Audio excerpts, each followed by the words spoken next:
Good morning, everyone.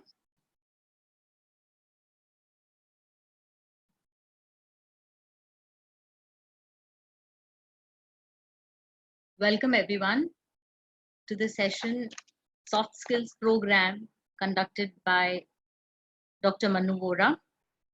I would first like to introduce him. Dr. Manu Vora is Chairman and President of Business Excellence Inc., a global quality management consulting firm. He has over 45 years of leadership experience and has guided Fortune 500 companies. For over 27 years as an adjunct professor, he teaches operations management courses at several business schools globally.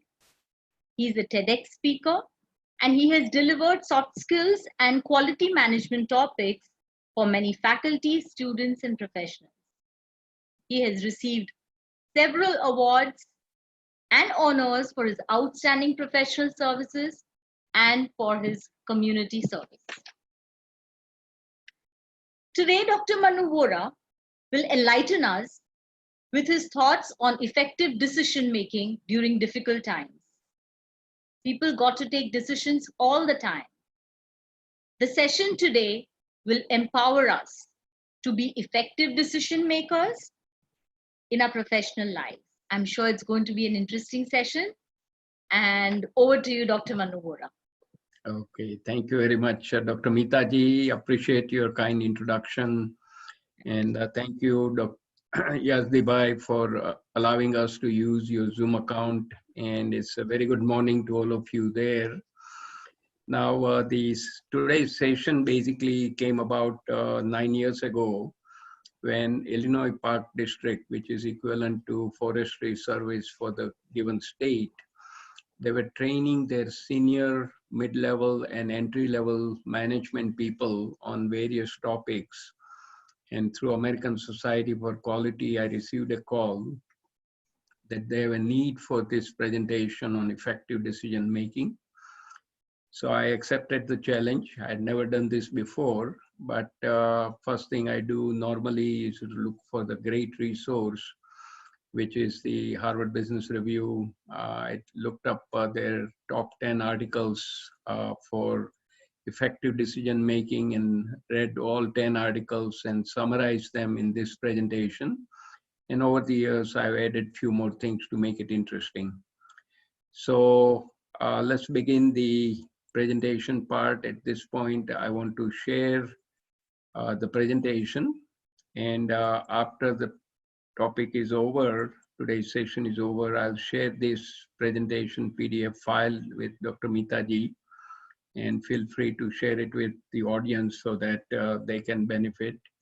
And basically it's sharing the ideas.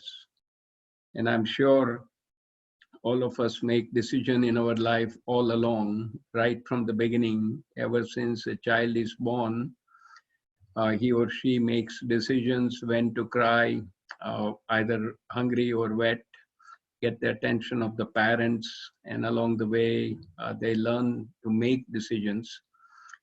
Now, the key is the decisions we make, are they effective? And that's the purpose of this session.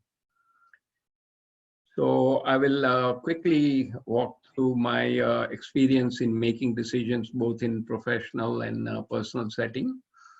And then we'll take some simple quotes on decision making, followed by lots of opportunities to make professional decisions as well as personal decisions. I've added one special slide during the COVID-19 pandemic, what kind of decision one should make for ensuring the safety of our own as well as our loved ones and the others during this difficult time.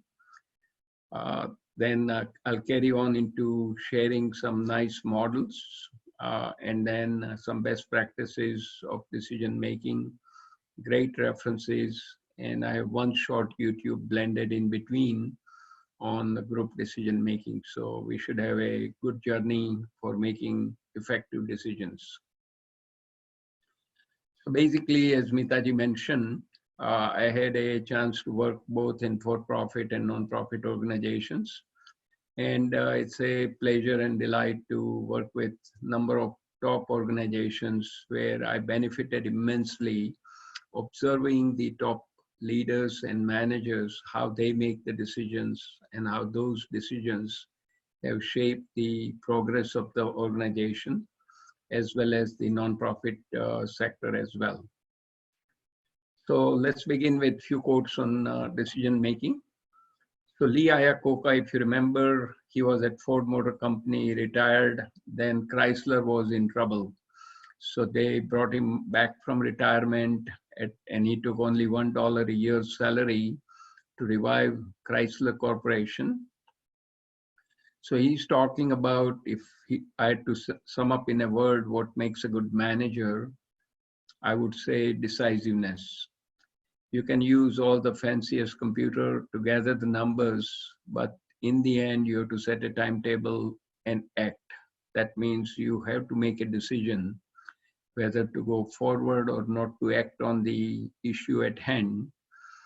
Second one is from Jim Collins, a researcher at the Stanford Graduate School of Business. He talks about greatness is not a function of circumstance. Greatness, it turns out, is largely a matter of conscious choice and discipline. And that is exactly what the decision making requires, a conscious choice and a discipline to make a decision. And the Peter Drucker, the father of management, he talks about most discussions of decision making assume that only senior executives should make decisions and their decisions are the only one that matter. And this is a dangerous mistake. That is, in an organization, all people at all levels, they need to be making decisions to serve the customers, to serve the stakeholders. And if they are all not working in the right direction, even though the senior management makes a good decisions, the implementation will be lacking because senior management doesn't implement everything. It needs to be filtered down all the way to the working level. Now we'll take a quick dive into professional decision-making opportunities, and I'll introduce one topic at a time, share some of the ideas from my personal setting and personal choices I've made professionally as well as at the personal level. So opportunities for decision at a professional level. So if you are hiring people after post-COVID, when things begin to get back to normal, some of your organization, you will bring in new people on board. So who to hire? And the simple idea is you want to look for people with positive attitude and you can always train them for skills, but it's the attitude that makes a difference.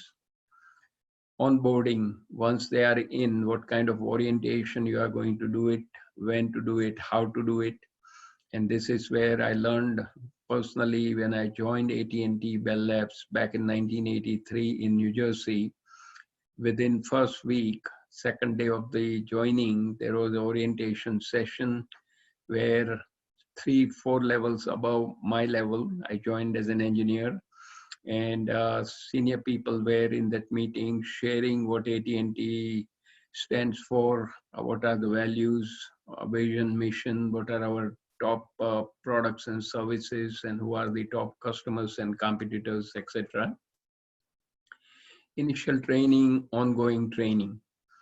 Now at Bell Labs, they had a very specific assignment for the 6 months, initial assignment carved out in alignment with the person's knowledge and the skill set to make that person a success. Because they've spent a lot of time and money to bring the right people in, and they want to make sure that the people who have joined the organization are going to stay for much longer time and keep contributing to the best of their ability. So specialized initial training, initial assignment, then ongoing training, etc. Those needs to be the decisions the management makes. First level supervisor with whom the person is working with. Performance feedback. So if you are a manager managing, say, 8 to 10 people, how do you provide a appropriate feedback to each person, both positive and areas for improvement, and both needs to be given. Coaching. Now the coaching, not in the sense of sports arena, but we are talking about manager or a supervisor working as a coach to find out what the real strength of each of your employee who is reporting to you is, and based on understanding their strength, make an assignment in alignment with their strengths so they can do the best performance and surprise you with their output. Mentoring. I've been very fortunate to have great mentors all along my life, starting with the parents, then teachers in the school, coming to the colleges and universities, the faculties, the professors, and then in the workplaces, many bosses, many leaders who were my mentors. And the idea is, if you have been helped by others, it's our obligation to help others to come up in life. So those who are starting their professional journey, lend your hand and mentor them so they can do very well in their life as well. Professional growth. We should all be looking for growing in our profession by doing appropriate reading, connecting with our counterparts, learning in a professional way. And now with the internet, you can find so many resources. So one should be learning all along. And I'm happy to share that on a daily basis, I'm accessing Harvard Business Review, MIT Sloan Management Review, McKinsey Quarterly, Inc., Forbes, etc. Lots of great articles, the blogs to continue to read. And I'll be completing 75 years end of October. So the learning has no limit.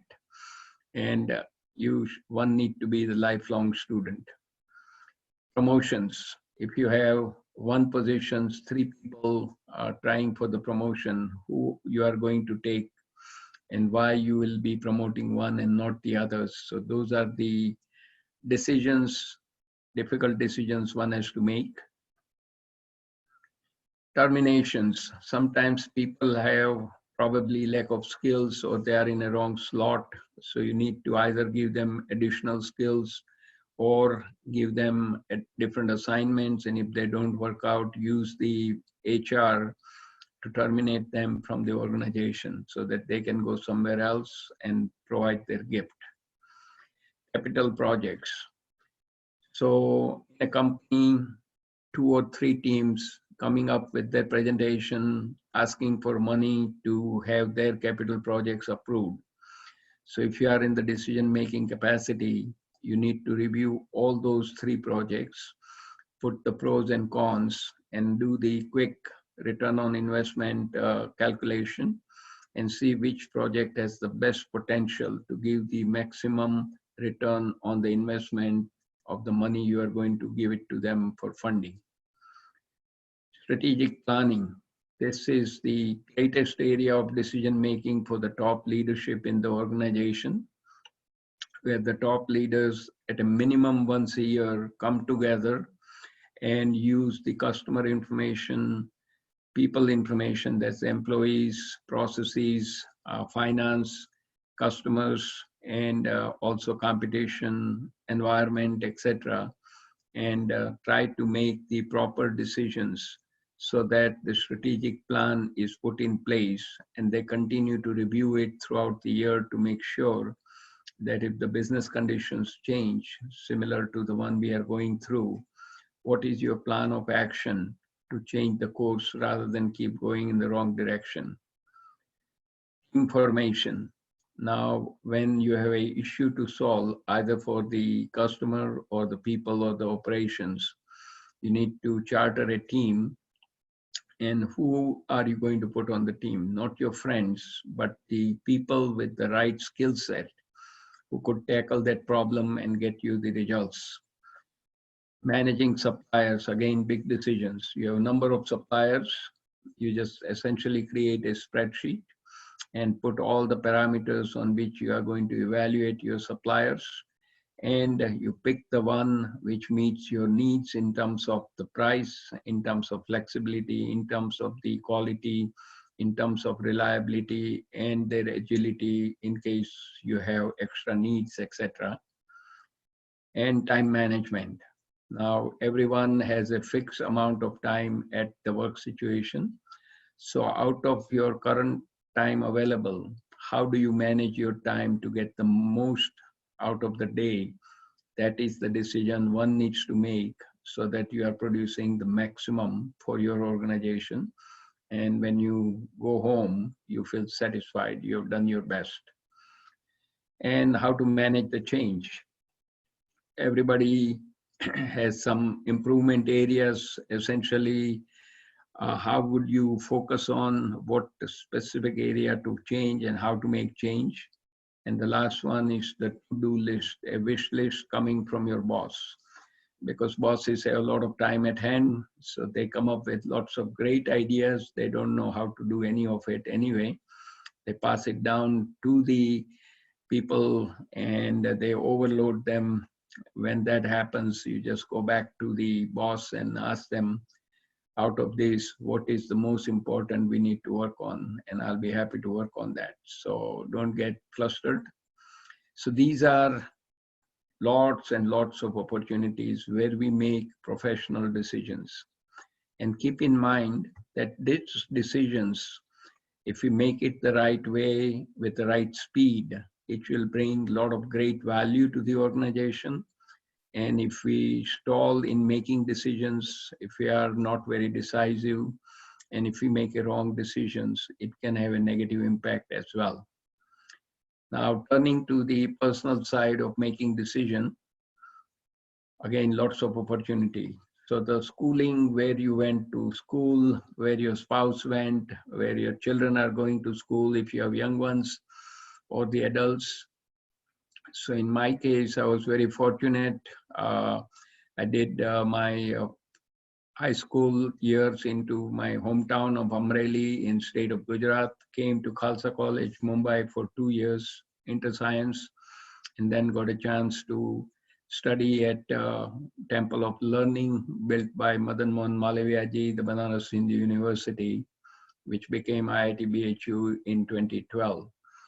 My wife is a medical doctor. She just officially retired in the month of March here this year. She went to KEM Hospital and set her GS Medical College. She is an internist by training. We have 2 sons. Older one went to Stanford and then did MBA from Northwestern. Younger one went to Berkeley and then 1 year sabbatical at the London School of Economics. So very grateful that the children have done well, and you have to thank God because there are so many distractions. In terms of the job, for you as well as for your spouse, now I have spent a lot of time in the corporate setting, major chunk first at the 7.5 years in the chemical industry, coal gasification, Gas Research Institute, etc. Institute of Gas Technology. And then my wife, and particularly after that, I got a chance to join AT&T Bell Labs. And last 20 plus years, I'm managing my own company, quality management consulting firm. And my wife, of course, worked a few years at KEM before she came over here. We got married here, and then she has worked at a number of hospitals. The last one was Loyola University Medical Center as an internist. Financial. Now, money you are saving for your retirement, where you are investing, how you are investing, and what kind of particular specific investment you are doing so that you have at least reasonable growth, leaving aside current crisis. Shopping, your durable and non-durable goods, where do you shop close to home, which brand, etc. Those are decisions. Housing, whether you own the house, rent, or you move into a condo when you are retired, etc. Automobile, which specific brand you want to get, how big. Appliances, which kind, from where. clothing for yourself, spouse, children when they are young, you have to do shopping for them. What is your place of worship? Closer to home, where other friends are going. Either you are playing sports or watching the sports. Vacation, very important to take a vacation on a yearly basis. And when I was with Bell Labs at AT&T, they used to tell us, the senior leadership, that do not skip your vacation. You need to recharge your battery, take your time out, 2 weeks, 3 weeks, 4 weeks, whatever it is, and enjoy and come back. And then you can be very productive after that. Hobbies, cultivate some hobbies. Personally, I enjoy photography, philanthropy, travel, etc. And of course, for next few years, travel will not be on the cards. Personal improvements on a daily basis. What do you want to do differently and better than you've done before? Books to read. I mentioned mainly I read a lot of magazines, and now a lot of online reading comes through. Managing the personal time, and honeydew list. So this is where the spouse will give you a lots of things to do, and you better pay attention. Otherwise, either you won't get a meal, lunch or a dinner. You'll have to cook it yourself. So cooperate with your spouse. And again, lots and lots of areas where we make decisions. A lot of these, it's just a reminder that life is full of decisions. And every time we make a decision, and if we learn to make a fast decisions, it will allow us to get good results eventually. All the decisions may not be 100% perfect, but we learn from it and keep moving on, because there is no end to this until we go up to meet the Creator. Now, this is a special slide I created about a month back. Madras Management Association asked me to give a talk on the same topic. We had well over 1,000 people watching live and after the program was recorded. So the decision making during COVID-19, social isolation, it is for our, we need to follow this seriously for our own benefit, benefit of our loved ones and other people, so that we do not become nuisance to the others. Personal hygiene, frequently hand washing with soap and water for 20 seconds minimum at a time. Outside trip for essential, buy things for 2 weeks at a time, and I'm religiously following this. I only go out once every 2 weeks to check some specific piece of mail which comes for the Blind Foundation work we do and my business. And grocery shopping. Generally, my son, who is moved in with us with his 2 young children, they go out and do once a week shopping. I go out only twice a week, every 2 weeks rather. Seek medical help when appropriate, when you have breathing problem, when you are coughing, when you have fever, more than 100-degree, persistent, etc. Get medical help. Look after elderly people, your parents, neighbors who are vulnerable to getting this kind of problems more seriously along with the COVID. For youngsters at home, you need to be creative and engage them. And I see with amazement, my wife just retired by the time my son and the young ones are with us. So she is taking care of them full time every day during the day. And I'm sure Paras Bhai is also doing a lot of babysitting of his grandchildren during the day. He's smiling. So one need to be creative and engage them. Share in the house chores. This is extremely important. And I'm sure all of you are getting lots of WhatsApp messages that the spouses have learned how to clean the house, how to help in the cooking and other chores. Avoid rumors, do not propagate false information, which only creates more stress. And we need to have more discipline and vigilance during these difficult times. And that is also good decision making is extremely important. And it's yours and others' lives depend on your choices and decisions. So I wish all of you very well in terms of your personal health and safety of your loved ones during this difficult time. And as we know, the bad times will eventually disappear, and even the good times don't last. So everything comes to an end, and key is to survive and do well as we go forward. Now, I want to share with you a very simple tool called tree diagram. This comes from the quality disciplines. So those who are teaching quality or have dealt with the quality control, quality management, you will get this one very quickly. And this originated from Japan, and it's been used by quality professionals all around the world. So on a single diagram, you can collect all the facts and go from higher level decisions to the final outcome. And of course, the example is not the most appropriate in the COVID-19 environment, that is to go on vacation. But whenever the time is right and you are ready to go on vacation, that's your decision level 1. It opens up decision level 2 to 3 additional areas. Either you go to Europe, visit family, or go camping in state. And for each of the decision level 2, you have decision level 3 with lot more opportunities. Each one of them, when you trace your path, has a very specific outcome. So collectively, lots of information on a single piece of paper allows you to go from a major decision to final outcome.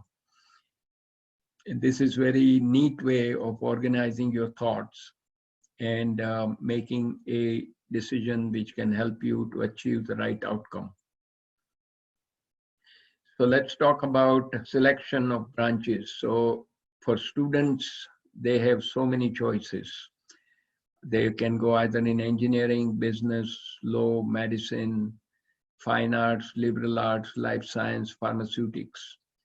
And I think the key is to use person's own strengths and interest to join a discipline which will allow that person to do very well. So in my personal case, in engineering, I was very good with chemistry and mathematics. So combination of two led me to do chemical engineering.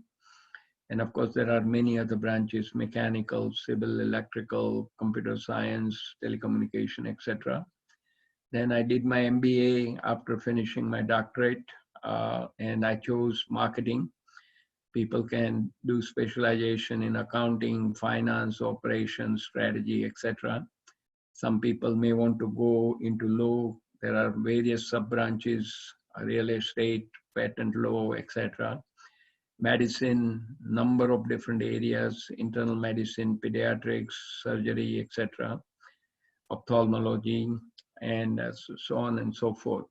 So the choices of the branches should be based on your own strength and area of interest. If you do that, you are more likely to succeed in studies and get a better placement and hold a better job down the road. And that is leading to meaningful work. So I started out in the corporate side, and then last 20 years plus, I'm an entrepreneur myself with running my own company. And I also, for the last 50 years, have been managing various NGOs, Blind Foundation for India being one for last 31 plus years, where we have raised $5 million plus to help blind people in India. Over 2 million people have been benefiting. Free eyesight checkup. Along the way, started teaching in the business school, 27 years. Haven't worked for the government, but trained a lot of government employees from the government of Egypt, government of Turkey, and government of China, Inner Mongolia area, etc. So the choices of the branches will allow you to open up and do some meaningful work in any of these sectors or the combination of them as you progress in life, because life is not static. It's a dynamic situation. More and more opportunity comes knocking at you. If you are prepared, you can take full advantage. At this point, let me see if I can share this video, and I have already clicked on the audio side, so hopefully you should be able to get the sound. So this is about group decision making, short YouTube, what happens when collectively people are trying to make a decision. And it's a very simple example where to go out for dining. Making decisions can be hard enough, but making them with a group can be particularly tricky. Let's look at an example of group decision making and how using decision skills can help. This is Mike, Chris, Matt, and Arlo. They like hanging out together because they're pretty good friends. This Friday night, they're going out to eat before they go to a friend's party. "Where do you want to go?" says Mike. "I don't care," says Chris. "Me neither," says Matt. "As long as it's good," says Arlo. Sounds like it should be pretty easy, right? But here's the thing. Mike, Chris, Matt, and Arlo all have different ideas about how this is going to work out. And they have different thoughts about what they would like and what is important to them. And they might just be assuming that those same things are important to all of them. But no worries. The guys have been friends for a long time and know that they need to work some stuff out. Without even really thinking about it, they begin communicating and clarifying. "I was thinking pizza," says Mike. "I had pizza for lunch. How about Thai? Or the diner for a change?" "I'm a little strapped for cash this week, so can we make it on the cheaper side?" says Matt. "And how are we going to get there?" says Arlo. That's a good start, but now they dig a little deeper. "I've got my mother's car this evening, so I can drive," says Matt. "And the party doesn't start until later, so we've got plenty of time," says Mike. "Last time I went to the Thai place, it was good, but it's not very cheap." "We could try that taco place that just opened up on Maple Ave. Has anyone been there? Is it any good?" "I haven't heard anything about it, other than it's finally open." "Tacos are cheap, but if they're bad, they're really bad. Is pizza out?" "I could go for a slice." "I couldn't do pizza, but I guess I could order a cheesesteak instead. I'm just feeling a little cheesed out, you know?" "All right, pizza's off the list. And so's Thai. It'd be good, but it's too much to spend for this week." "Fine. So, diner or new tacos?" "Tacos would be closer. It's only a couple of blocks, while the diner is all the way out on the highway." "Yeah, but we know the diner is good, and the cherry pie is pretty much worth the trip." "Yeah, but we could try something new." If only we knew if the taco place was good or not.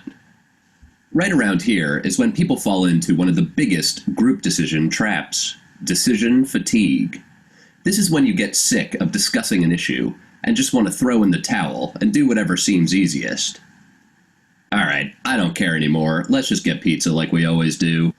Then Chris says, "I don't really want pizza. Come on. We just have to decide between the diner and the taco place. What do you think?"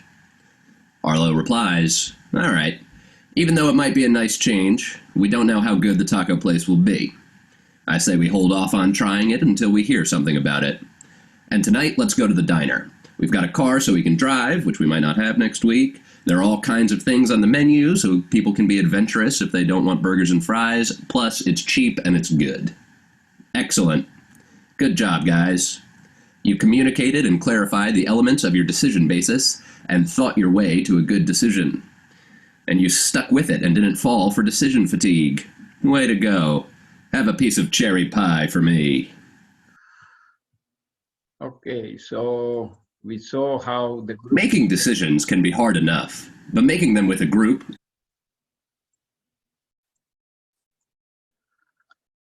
Okay, now we are going to continue on the decision-making models. So the main thing to remember, decision-making is a skill that we can learn, and it improves with practice. Now there are 6 intrinsic decision-making models. So we need to just take a quick look at it. One is scientific, that is knowledge-based, and this is where detective approach comes in play. Second is ethical, doing the right thing using the moral approach. Economical, net gain, cost benefit approach. Political, palatable to people, whatever is the decision is subjective. Experience, using the past knowledge, the familiarity approach. and the last is habitual, default-based, or passive approach. So out of these 6 decision-making models, first 5 are proactive, habitual is reactive. And if you don't make decision, that is a decision. And if we fall into this trap of always making a default-based decision, we are not going to make a good progress. So keep in mind that habitual is the last recourse. You should be using other models in combination as well, depending on the situation, to make your decisions. Now, next article talks about 9 steps to decision making. So when we have many options and decisions are pending, we can be overwhelmed, and the decision is as easy or as complicated as we choose to be. So we need to take control and decide to be decisive. And to develop the ability to be decisive is simply a mindset, a mental attitude that comes with practice and persistence. So here are the 9 steps to be decisive. And what are those? First, you believe in yourself that you are going to be a decisive person. Secondly, you visualize as a quick and firm decision maker. Third, there are no bad decisions. Action beats inaction. Fourth, be brave. Don't be afraid to make mistakes. So they say it's okay to make mistake. Don't make the same mistake second or third time. You need to learn from the mistake. Faith, listen to your instinct. Take a step back by expanding the possibilities. Think out of the box when you are stuck. Set time limit. Decide under tight deadlines. And persistent practice. Make fast decisions often. So in project management terminology, they say, fail fast to succeed sooner. That means on your project, you take small steps, small tasks, make it a success. If it fails, learn from it and keep going so that eventually you will reach the destination within budget, on time, and meeting all the performance requirement. And think out loud, clearly define the question, write down options and assumptions, and share it with your colleagues so that when you are in a very critical decision-making mode, you can have multiple people helping you to make the right decisions. And keep in mind also, making ethical decisions is the critical issue where you are confronted with a decision. You need to think about what will be its impact to the organization, to you, and to everyone within the organization. Will it be positive or negative? If it is going to be negative, you don't want to go in that area. The next item is all about culture of indecision. So the biggest failure in corporate and heavy corporate underperformance is failure to execute. So as we all know, we have lots of plan all the time. But when time comes for execution, the steam runs out. And in India scene, this is one of the biggest challenge we have. Lots and lots of government schemes, lots of plan on the table, but most of them are on paper and they don't get full execution. And that's where we do not get the best results. And a lot of these failure result from misfires in personal interactions. And the more often than not, this is the way large and small decisions are made or not made throughout the organization. And this inability to take decisive action is rooted in companies' culture. And to address this issue, we go to the expert, Dr. Ram Sharan, who is one of the top consultants in the world.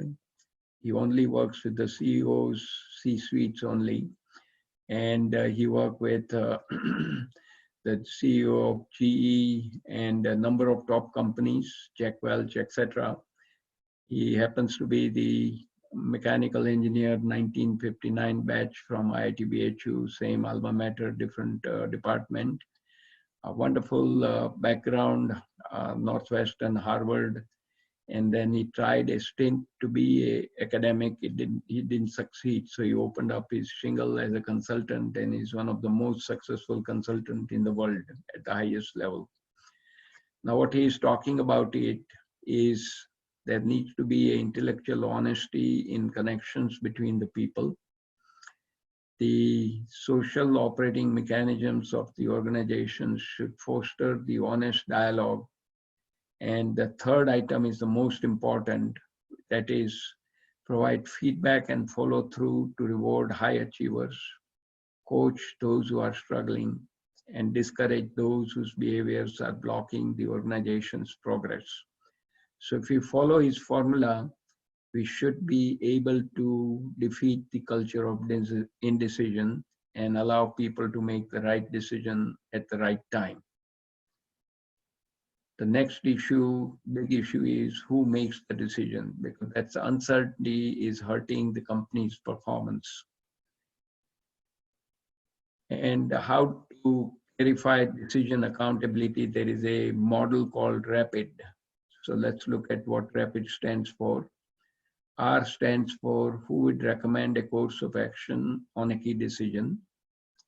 A, who must agree to a recommendation before it will go forward. P, who will perform the actions needed to implement the decision. I, whose input is needed to determine the proposal's feasibility. And D is the one who decides to bring the decision to closure and commits the organizations to implement it.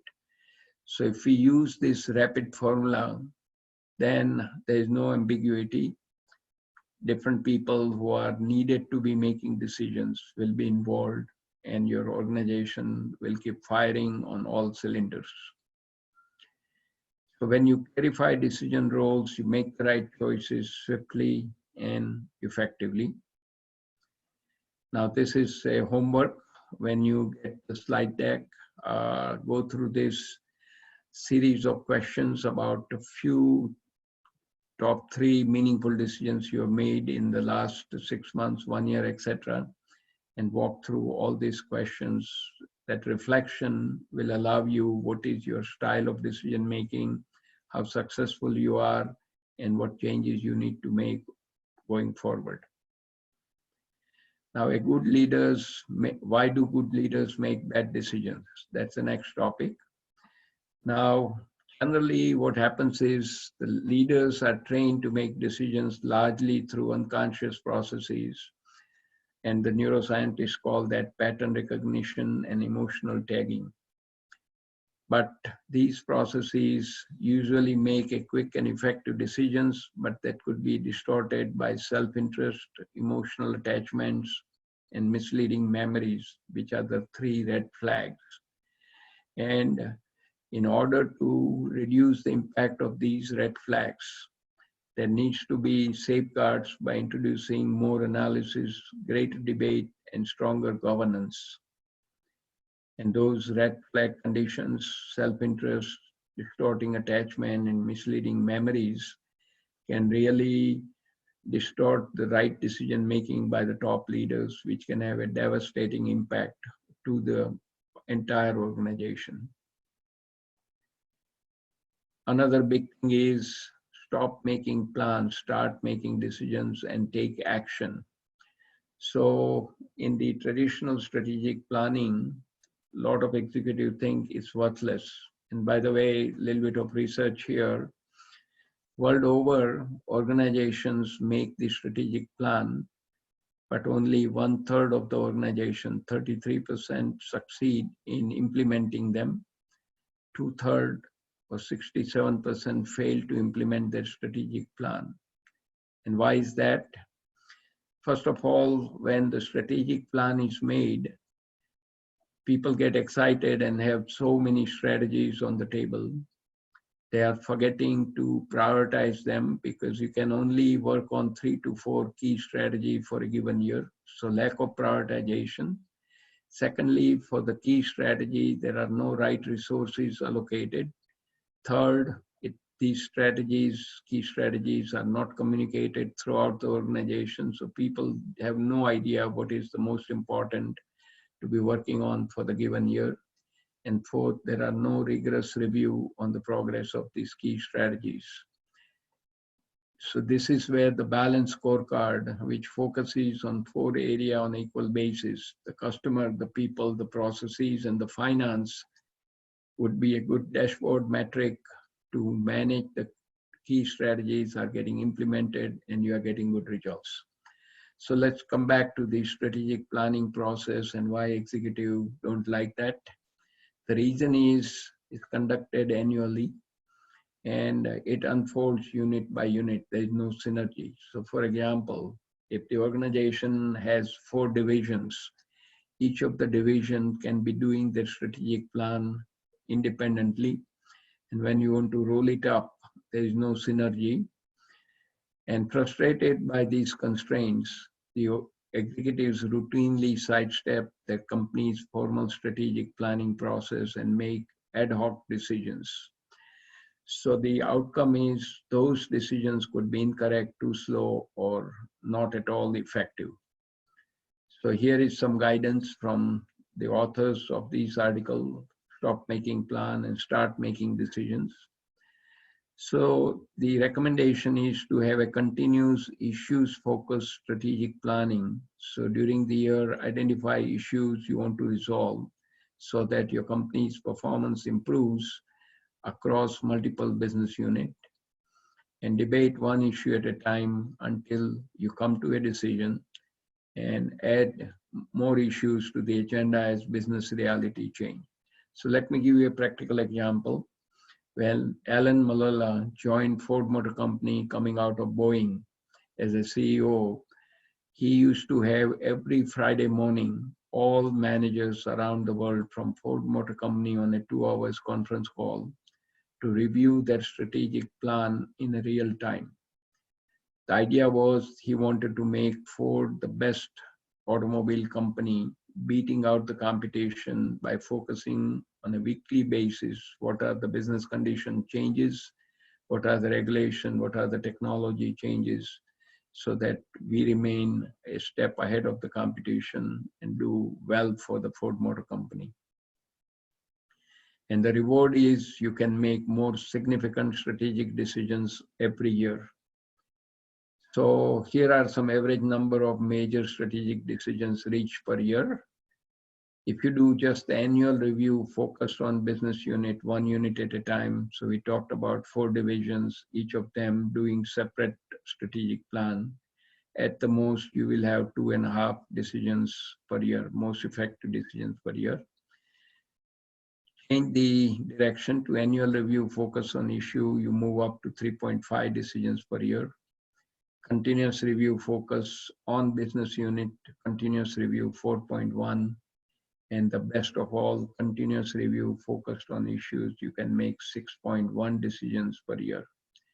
So it's almost 144% improvement over annual review focus on business units.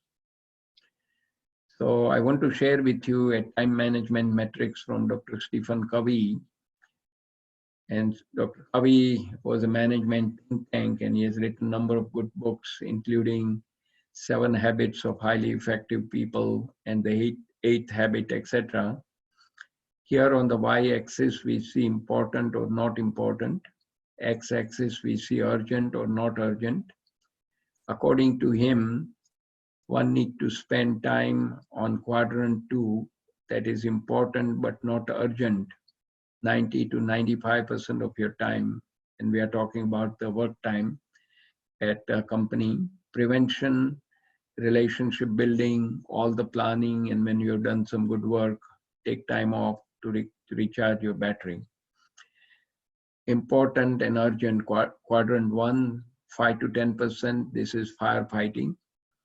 And in some organizations, there are clever people who start the fire, then they run, get the fire hose and put the fire out. Top leadership has no idea who is the right person who needs to be appreciated. So they appreciate those people who have started the fires. So you need to be very vigilant, appreciate the people and recognize people who are working on important and not urgent things, quadrant 2. Quadrant 4, all pleasant activity, busy work, there is no time for it in the workplace.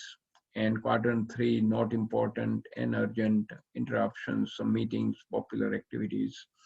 And by the way, meeting management, attending meeting, which is wasting a lot of time around the world. And a recent article from Harvard Business Review talked about people on an average spend 2 days out of 5 days in a week in meetings. And 50% of that, 1 full day per week, is a total waste. So when you are called upon to attend a lot of meetings, you need to ask, is it important? Is it appropriate? What is the outcome of this meeting and why am I invited to the meeting? Am I going to be adding some value? If not, don't attend the meeting because it's killing your time. And if you keep attending meeting whole day, you have to take the work home and it upsets the work-life balance. So we are now almost closing in on the end of the presentation, prioritizing decision-making. So we get our inbox full very quickly. So we need to create 4 buckets. The first bucket is things we need to do. Second one, we can do it, but if we have people who can help us getting it done, start delegating it properly. Tell them what is expected, what's the timeline, set some in-between milestone to check the progress. Don't tell them, only tell them the end post. Don't tell them how to do each and every step. Allow them to use their creativity. They will essentially grow professionally and you will be able to do your work. Third, you need to do it, but you can't get to it because you are tied up on a very important project. You want to delay it for a week to 10 days, write it on a yellow sticky paper and catch up on it when you are out of your major assignment. A lot of things are coming our way should go in the 4th basket, which is dump. So in summary, A may remember, ability determines what you are capable of doing. Motivation will determine how you do it, but it is the attitude that will determine how well you do it. So they say, if you have a positive attitude, you climb higher altitude. So there are people in the organization who will say, oh, we have done this before, it doesn't work, let's not do it. That's a totally negative attitude. One has to have an open mind and take the challenge and make it workable. That positive attitude is a very important component when you are looking for people to join in your organization. Now, in order to be effective decision maker, you need to engage all 3 H's, your heart, that is your emotions, the head, ideas and logic, hands, roll up your sleeve and implement. So the decision making has a 2-part, the planning part, but the execution is also very important. And the guidance we get from Dr. Deming's cycle, plan, do, study, act, is 10% excellent planning coupled with 90% flawless execution will give you the best results. Now, I want to share with you a very profound but simple definition of a leadership, which is a catalyst for change. Leadership is all about influencing, igniting, and inspiring ordinary people to do extraordinary things. We saw that in the first session last week. And the leadership ability is to translate vision into action and action into next level of vision for decisive decision making. And the bottom line is decisiveness comes with the decision that you are decisive. So start becoming a good decision maker right from this point forward. The article I mentioned, HBR 10 must reads on making smart decision 2011 version has been updated many more times. At that time, I spent $25 to get this soft copy of 10 articles as a PDF format, and wonderful resource, Harvard Business Review. Lots of book by Patrick Lencioni. I will highly recommend you to look into it.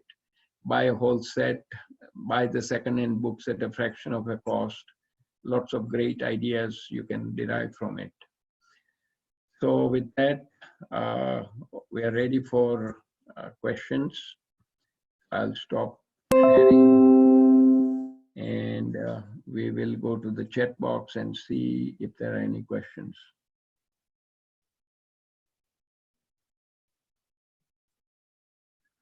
Lot of welcome messages, morning, etc. Hope this will be available on YouTube after the session. I'm not sure Yazdibai started the recording. If not, I'll share with Dr. Mitaji and Yazdibai the recording done at the Madras Management Association is already on the YouTube.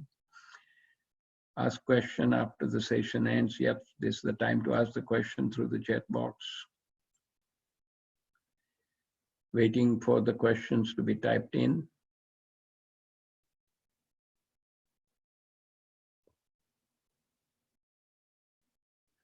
Looks like the recording has been done. So when bosses say synergy, what should be strategy to address it? Okay, so can we have a little bit more specific for us?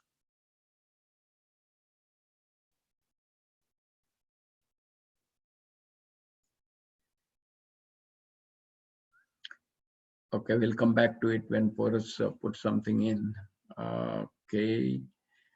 Is it very important due to COVID situation? Yeah, that is correct. We need to be very vigilant in all the decisions we make because it can impact our own life as well as life of others around us.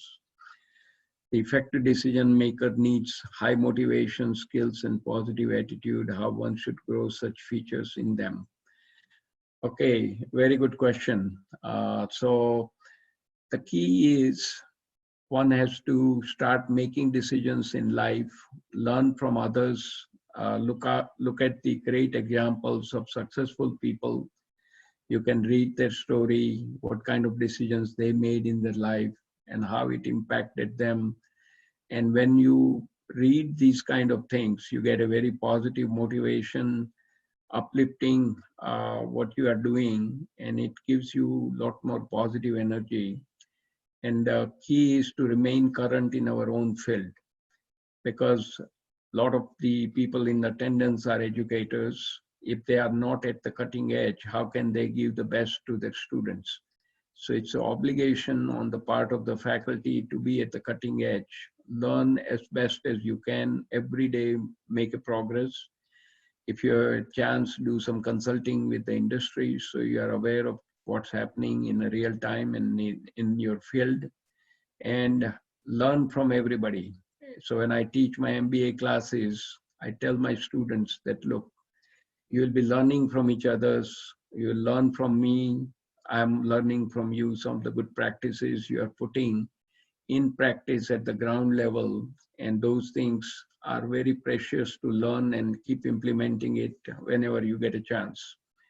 Okay, not a question, but an observation. Most times you cannot choose, you have to attend meetings. Okay, I think you have a choice. So if you are reporting to somebody and he sends you to attend the meeting, say on his or her behalf, you need to ask some simple questions. What's the objective of the meeting? What's the agenda?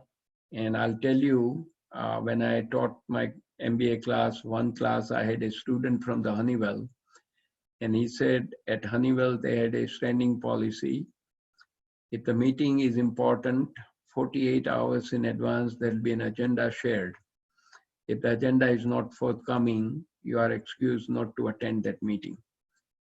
So try to find out, is the meeting important? What is the objective? What's the agenda?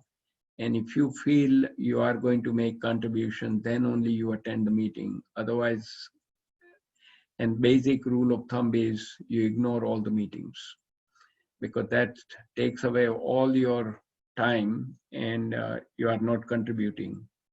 So attending meetings is a deadly sin. The good book by Patrick Lencioni we talked about last time, Death by Meeting. And the central idea of that book is, world over, most of the meetings are ineffective. And secondly, by the way, those meetings are boring as well. It takes away energy and it's waste your time.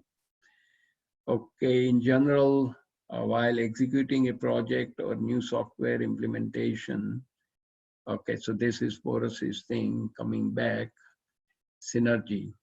Okay. So this is where I think the team needs to empower themselves.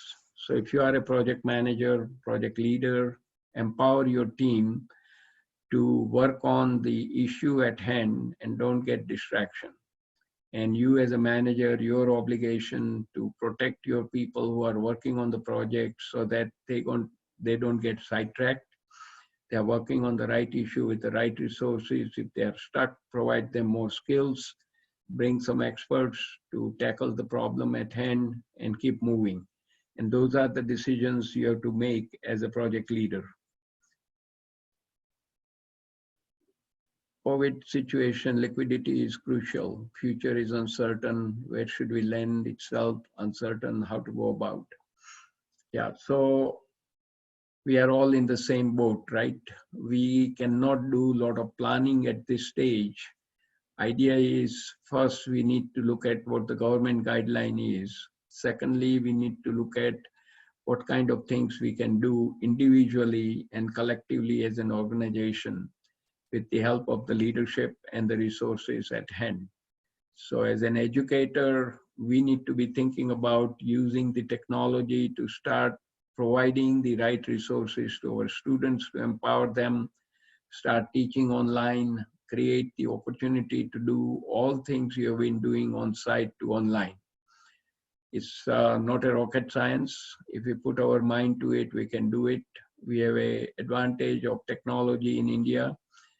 Only thing is the connectivity is an issue outside of urban area. So those challenges needs to be tackled.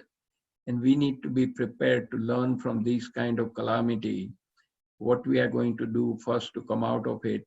And secondly, if something like this happens in the future, what is our risk management mitigation plan? And one thing I've been teaching both project management and risk management for a number of years here and around the world. We are weak in project management in India, and world over, only 25 to 30% of the projects are successful. If you take the government entities, there the success rate is 20% or less. So only 1 out of 5 projects are successful, rest failed. And that one discipline, I think we need to teach our students all along, that be expert in project management. And that's one of the sessions we'll be reviewing very soon. And also blend in the risk management, how to do it properly for each project right from the beginning. Identify possible risk and then have the plan in place if the risk comes through.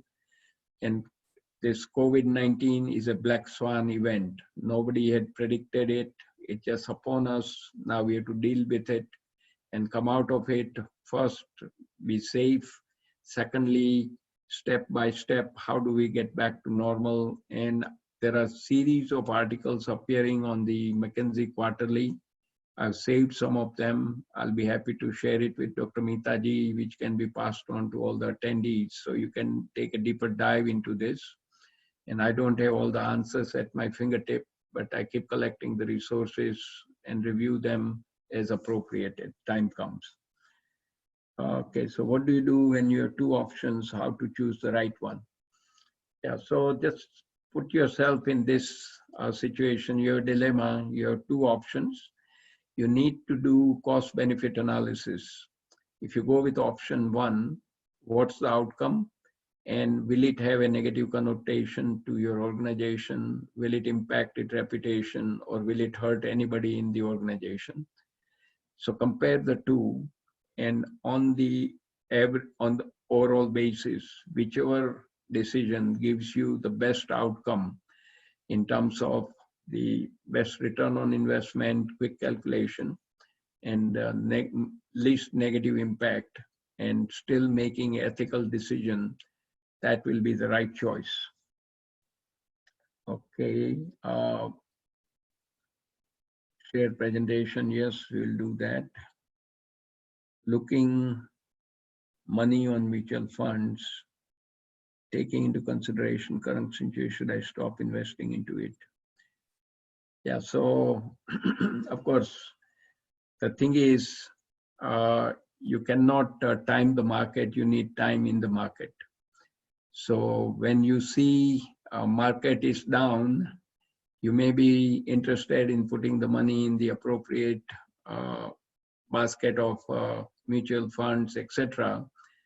And there are lots of resources available to see their performance over the years, how much is the cost, and then you put in your resource and let it be there. Now, one thing people lose is if you are very anxious and when the market is down, you start selling, you are the loser because you have just lost a ton of money. If you don't need the money, let it be there. When the appropriate time comes, get out of that investment if it is not giving you the good return. But do not take any decisions which is made in a haste. And particularly when the markets are down, if you start selling, you have already lost it. Okay, importance of intention, how to intention, okay. Yeah, so I think this goes back to the attitude. If you have a positive attitude and your intentions are good, and work with your team and let them know what is your logic and rationale behind it, people will appreciate it. Why do most people prefer to step back when synergy or teamwork is involved? Yeah, so this is again a challenge for the team leader. There is an interesting book, and we'll cover that in one of the session. The 5 dysfunctions of a team. And that book, again by Patrick Lencioni, talks about having a trust among people by sharing their strengths and weaknesses. Secondly, to have accountability, people taking responsibility, everybody supporting each other and holding them accountable, and nobody is above the position in the team. Like if you are a big boss, you sometimes forget to participate in the team as a team member. So you need to come down to the team level and contribute on an equal basis. Okay, how to execute plans into action? What are the key areas to be focused on while implementation? Okay, this is pure project management. So during strategic planning, you've selected key strategies, few in number. You can just count on the fingertip, 1, 2, or 3. And then you have to put the right people on the team to tackle those strategies and provide them the right resources and allow them to use all project management techniques.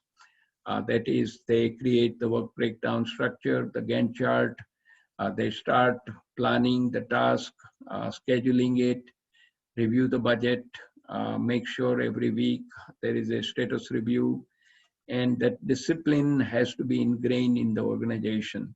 So when you do this in a systematic way, your progress can be seen by the top management and those projects will be successful. And by the way, remember to blend in risk management discipline right from the beginning of the project, because something can go wrong and your project will be derailed very quickly.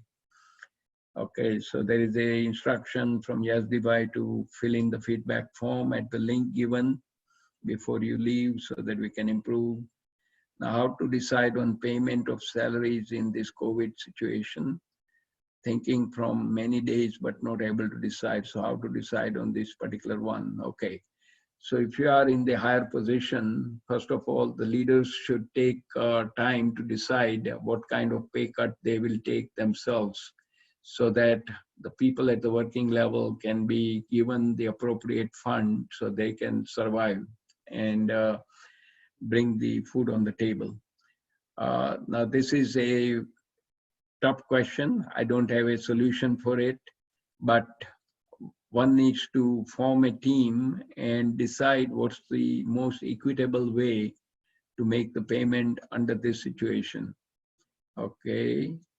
How do we inculcate positivity in the team when 1 or 2 are not positive and they think they are the right one? Yeah, so this is an obligation of the team leader or the project manager. And this is all about essentially the conflict resolution type of thing. A person is chosen to be on the team because he or she possesses the right skills to solve the problem and tackle the issue which is given to the team to solve. Now, if a person stops working, very first thing the project manager has to do is have one-to-one conversation with that person and tell them you are selected on this team because you have the ability, you have the knowledge, you have the skills to tackle this issue and the task you are assigned to do it.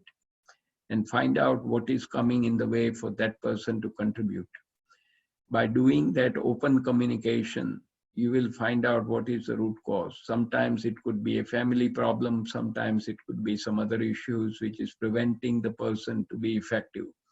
So you need to understand the situation, tell them and put them on the notice that if they do not perform, you will have to take a decision to replace them with somebody else, because otherwise the team will fluster and the progress will not be made. And ultimately, you as a project manager are responsible to deliver the results to the top management. Otherwise, you will get a black eye. So what do you have to say about the effect of COVID on most businesses? Many companies have been talking about layoff and reduction in salaries. How can this be handled? Again, I don't have a crystal ball and I don't have all the answers. I'm not that know-it-all type. What I have seen, several good companies, top leaders have started to take a decisions to cut their salaries to the lowest level and give that money which they are saving from the top tier to the rest of the organization people so that they can survive. And it's a difficult challenge. Now, if you lay off the people, and when the business cycle comes up, so we are at the down end of the business cycle, and as we know, it's cyclical business, up or down, and things do not remain down all the time. It's going to come back up. And when it comes back up, if you're laid off your people, how are you going to be in the business in the first place? So you need to think about this issue yourself. Nobody can do it for you. You need to be conscious about using the human potential and human capital. If we don't treat them as a resource and the capital, then I think we are losing it. Okay. Further session through email. Okay. So we have every Sunday morning. This is the second session. 4 more sessions are planned. And Dr. Mitaji will communicate that. The next one, just for the interest of everybody, it will be effective time management, very critical all the time. And again, in the COVID-19 situation. Okay.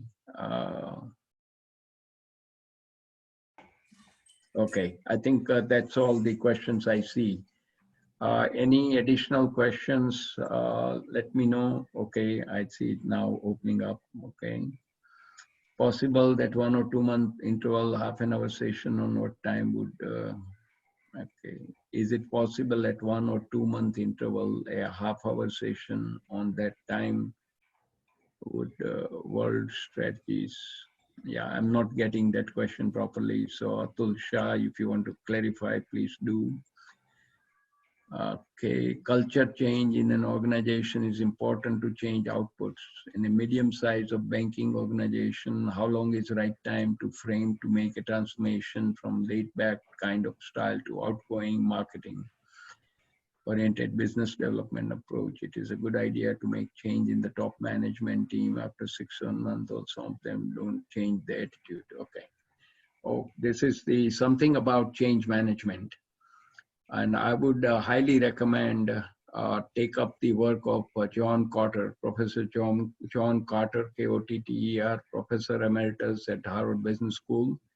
He's the father of change management. He gives a 8-step formula how to do the change successfully. So I will leave it at that. It's a big topic. Further down, if you have interest, I have a presentation on successful change management also. We can bring it in. But one comment I would make is it has three pillars. The one pillar is leadership for providing the strategic direction. Second pillar is the project management, which is the technical part of the change management.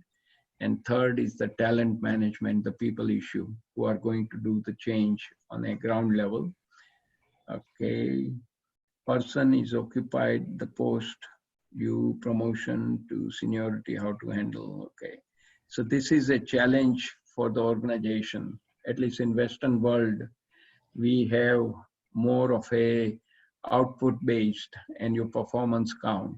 So if you are a deadwood sitting and occupying the chair, you will be put on a notice and you have to either vacate the chair or shape up. So shape up or shape out. So that's how we do it here in India. I'm sure there are a lot of restrictions, but again, it depends on the leaders. How do you motivate your people to do the best? And that requires effort on the part of the leaders. So it's a challenge to be taken by the leadership. Okay. How do you motivate yourself in the crisis? Yeah, so you have two choices, right? Decisions you make. Either you want to blame yourself for the bad situation and do nothing, or you put the bad situation in the context. What can you do to continue to learn? So all of you who decided to join today's session on Sunday morning, your precious time away from the family, you made a right decision to learn something new. So it's all up to us whether we want to be positive, keep learning new things. And by the way, I'm very busy during this time, doing almost 2 sessions per week, almost at night time, 10:30 to midnight type of thing, working with many different organizations in India. And some we are starting here in the Midwest region of Chicago area as well, US side. So choice is ours, right? Where do we want to spend time? What activities we want to do to continue to remain positive, avoid all the negative things, and improve our intellectual capacity, because either you are growing or you are dying. In one of the sessions, I'll share with you a beautiful YouTube from famous football coach from University of Notre Dame, and it's very, very uplifting. Lou Holtz. He keeps saying that either you are growing or you are dying. So if we don't learn, if we don't grow, then our mental death is happening, and that is not a good thing. Okay, how do you motivate yourself? Yeah, I think we are almost end of the chat box here. Any additional questions? Fine. We have about 10 more minutes before the session will officially end. So at this point, maybe we can ask Adil Bhai to give some comments, Yaddi Bhai and Dr. Mitaji. Okay, may I speak? Yes, please. First of all, thank you very much for spending a precious 1.5 hours with us. You have given us so much information on decision making, which I believe is extremely critical today in a changing world. There's no debate that things are going to change, the way we function, the way we live, and the way we interact. And I personally see a lot of opportunities for people who are ready to grasp them. So we need to be positive. We need to look forward to a change. We need to adjust ourselves and be leaders in that process of change. We'll come out successful. The world has carried on for generations and change has been inevitable. Let's work with that. So I wish all of you a very, very good Sunday morning in India. And for those who are still on a Saturday night in the US, a good night. Thank you very much. Thank you. Very well said, Adil Bhai. Okay, Yazdi Bhai, your thoughts.